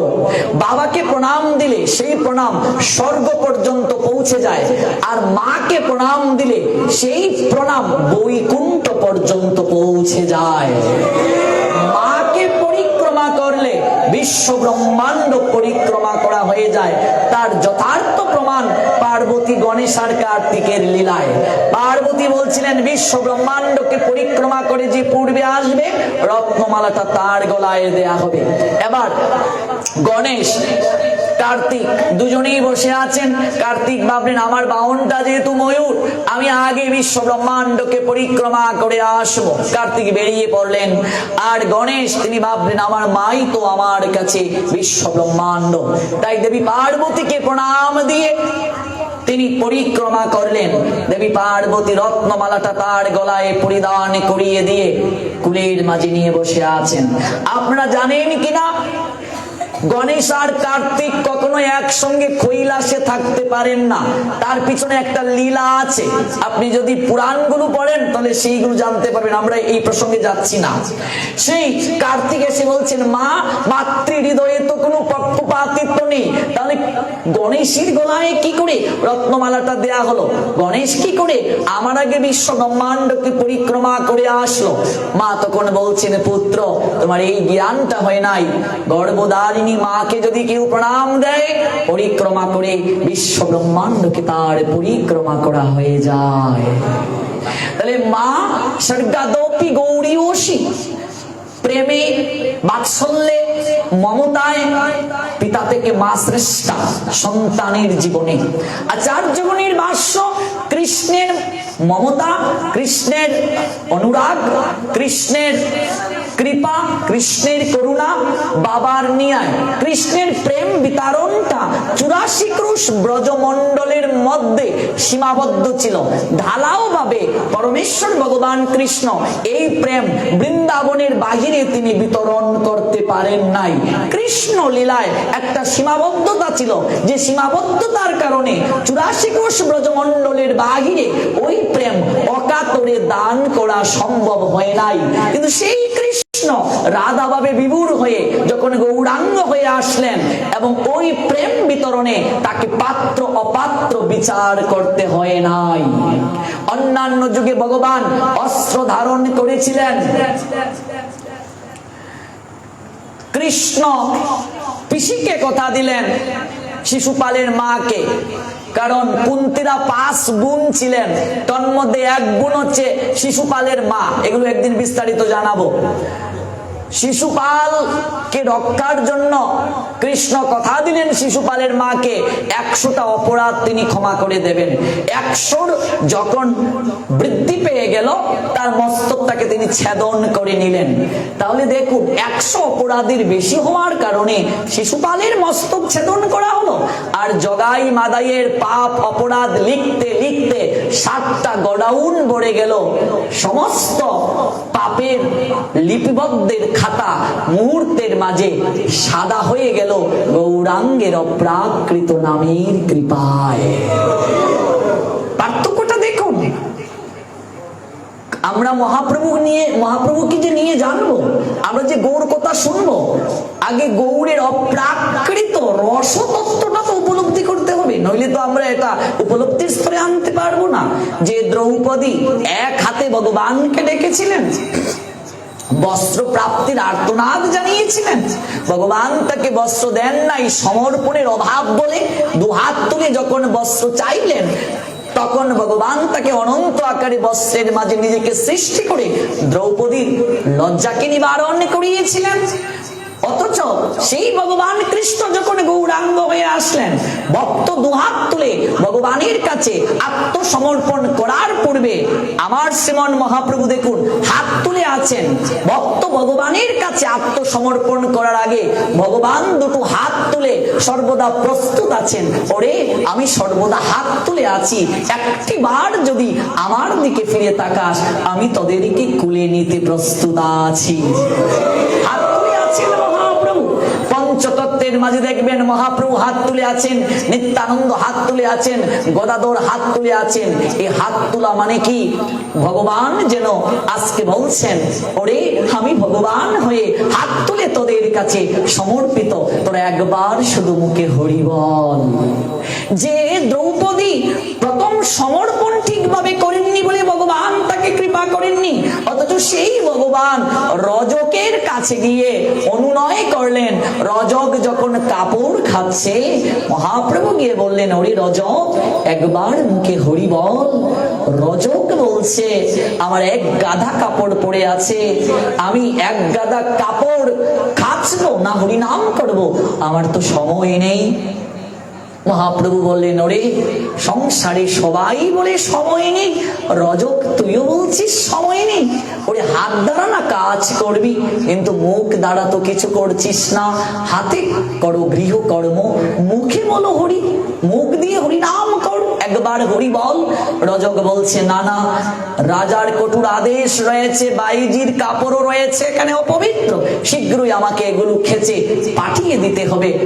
মহাপ্রভুকে রজককে বললেন, রজক কাপড় খাচ্বি বলে হরিনাম করতে পারছিস না।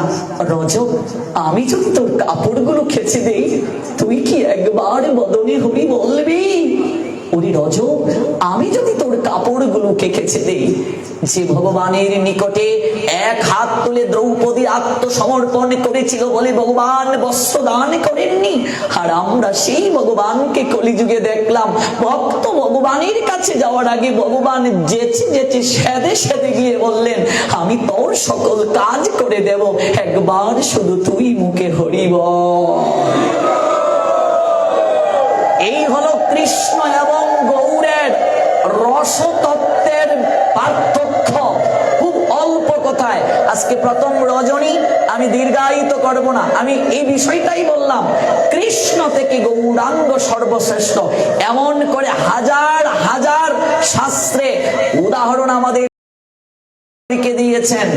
মায়ের ন্যায় হচ্ছে তার মমতা, সন্তানকে যেমন ধুলাবালি মাখা অবস্থায় মা কুলে তুলে নেন, কখনো কখনো মা সন্তানকে খেলনা দিয়ে বলেন, বাবা খেলা কর, আমি হাতের কাজ সেরে তারপর তোকে কুলে তুলে নেব। সন্তান মাকে ডাকছে, মা আমি কুলে উঠবো, বললাম না, একটু খেলা কর, কাজটা সেরে তোকে কুলে নেব। কিন্তু সেই সন্তান যখন কান্না শুরু করে, মা তখন হাতের কাজ ফেলে দৌড়ে আসে, শোনা বাবা কান্না করিস না, আয় কুলে আয়, কুলে আয়। অদ্বৈত আচার্য প্রভু সেই শিক্ষাই কলিহত জীবীকে দিলেন।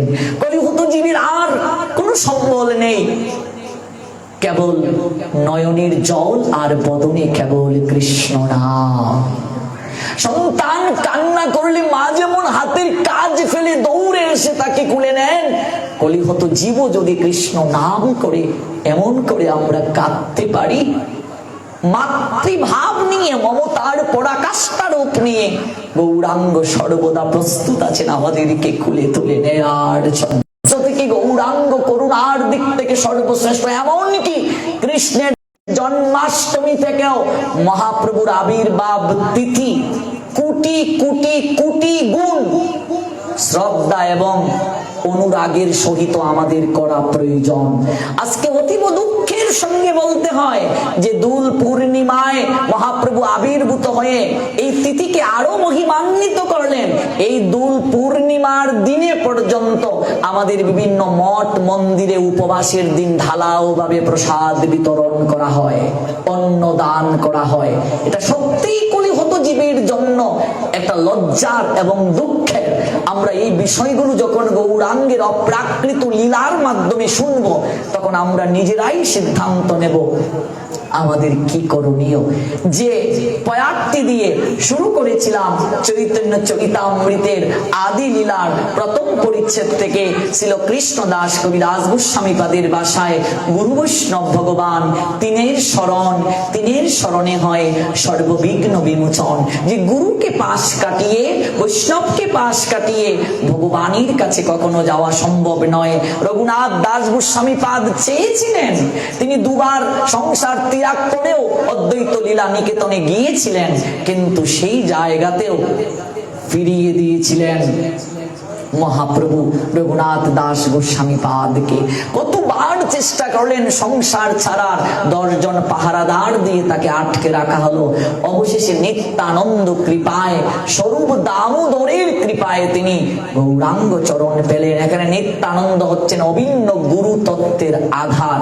এই বিষয়গুলো অল্প কথায় বলা যাবে না, এগুলো বিস্তারিত ব্যাখ্যা প্রয়োজন। আর সকল বিস্তারিত আলোচনায় আমরা আগামীকাল ঠিক রাত 8 ঘটিকা থেকে শুনবো।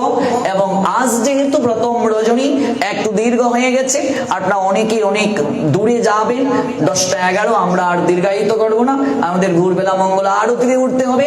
আগামীকাল আমরা 8 ঘটিকার আগেই যদি সবাই চলে আসি, আরো আগে আসলে 7:30টা থেকে আমরা শুরু করার চেষ্টা করব এবং আমরা দীর্ঘ সময়ে অপ্রাকৃত কথাগুলো শ্রবণ করার সুযোগ পাবো। আজ যে জায়গায় শেষ করছি, আগামীকাল সেই জায়গা থেকে আমরা শ্রবণ করব। চলুন আমরা একটু গৌর চরণে প্রেম ভক্তি অঞ্জলি দিয়ে আলোচনা বিশ্রামের পথে যাই। সবাইকে মঙ্গল আরতিতে অংশগ্রহণের জন্য বিনম্র আমন্ত্রণ জানাচ্ছি। গৌর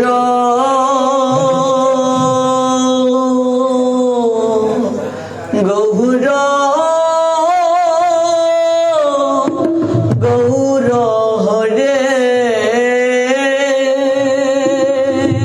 গৌর গৌর গৌর হরে গৌর হরি আমার গৌর হরে গৌর হরে আমার গৌর হরে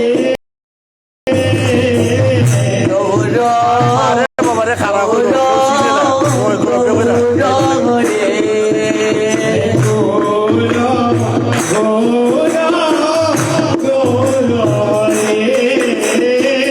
জয় সচিনন্দন গৌর হরে জয় সচিদানন্দ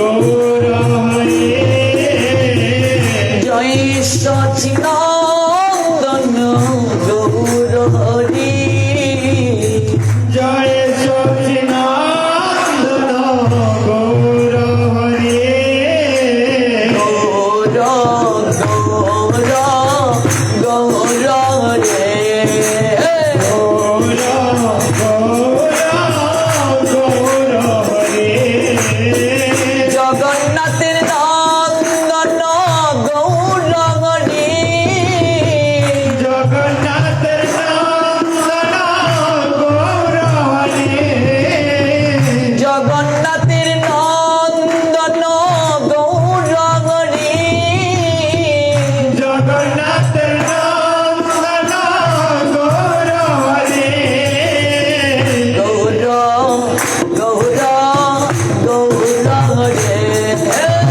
গৌর গৌর গৌর হরে লক্ষ্মী প্রিয়ার প্রাণ বল্লভ গৌর হরি লক্ষ্মী প্রিয়ার প্রণব গৌর হরে লক্ষ্মী প্রিয়ার প্রাণ বল্লভ গৌর হরি লক্ষ্মী প্রিয়ার প্রণব গৌর হরে গৌর গৌর গৌর রে গৌর গৌর গৌর হরে বিষ্ণু প্রিয়ার প্রাণনাথ গৌর হরি বিষ্ণু প্রিয়ার প্রণব গৌর হরে বিষ্ণু প্রিয়ার প্রাণনাথ গৌর হরি বিষ্ণু প্রিয়ার Pranab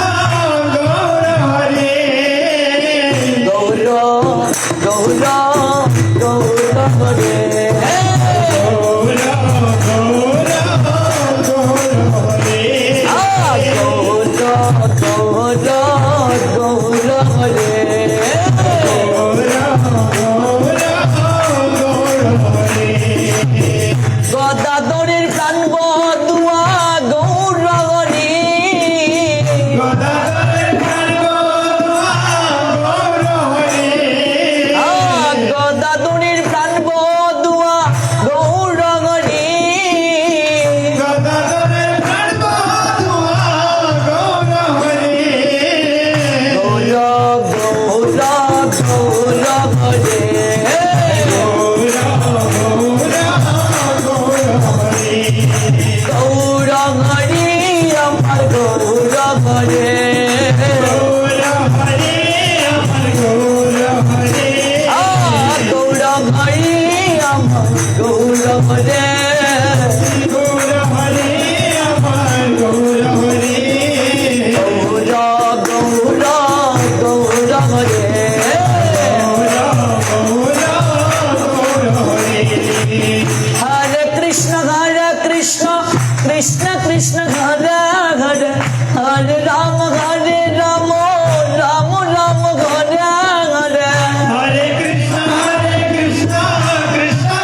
Krishna Krishna Krishna Hare Hare Hare Rama Rama Rama Hare Hare Hare Krishna Krishna Krishna Hare Hare Hero Hare Rama Rama Rama Hare Hare Hare Krishna Krishna Krishna Hare Hare Hare Rama Rama Rama Hare Hare Hare Krishna Krishna Krishna Hare Hare Hare Rama Rama Rama Hare Hare Hare Krishna Krishna Krishna Hare Hare Hare Rama Hare Rama Rama Hare Hare Hare Krishna Krishna Hare Hare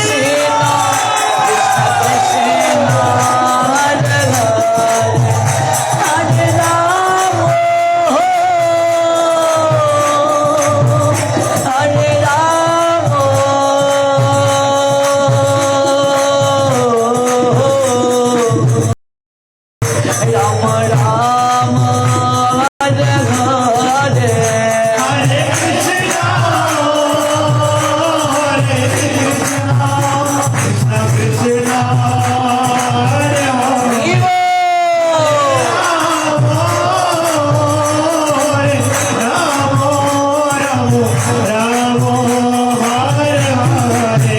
Kunai go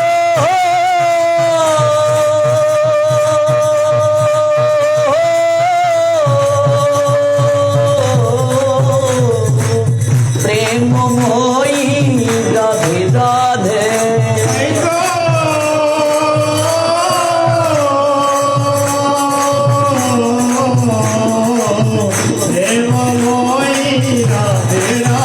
Jaya Radhe Jaya Radhe Shri Radhe Shri Radhe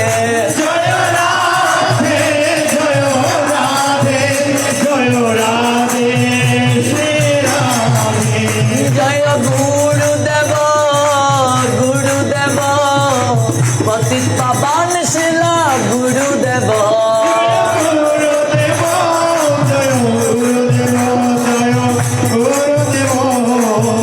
Jaya Param Gurudev Jaya Param Gurudev Param Gurudev Jaya Param Gurudev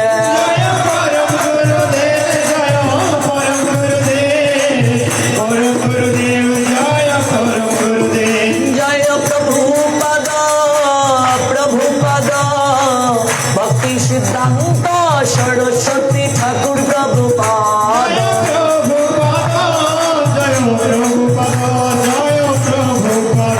Jaya Prabhupada Prabhupada Jagat Guru Srila Prabhupada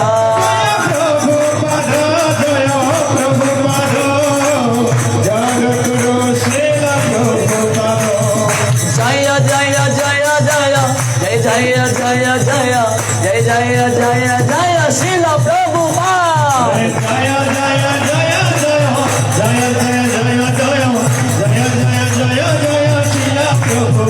Nitai Gaura Hari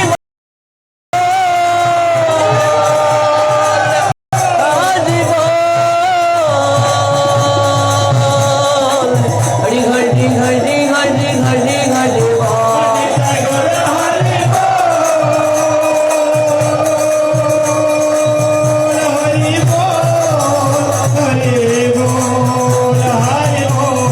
Hari Bal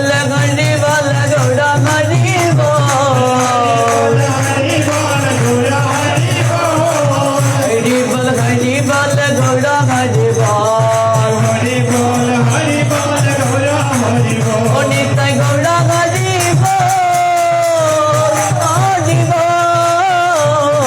Hari Hari Hari Hari Hari Hari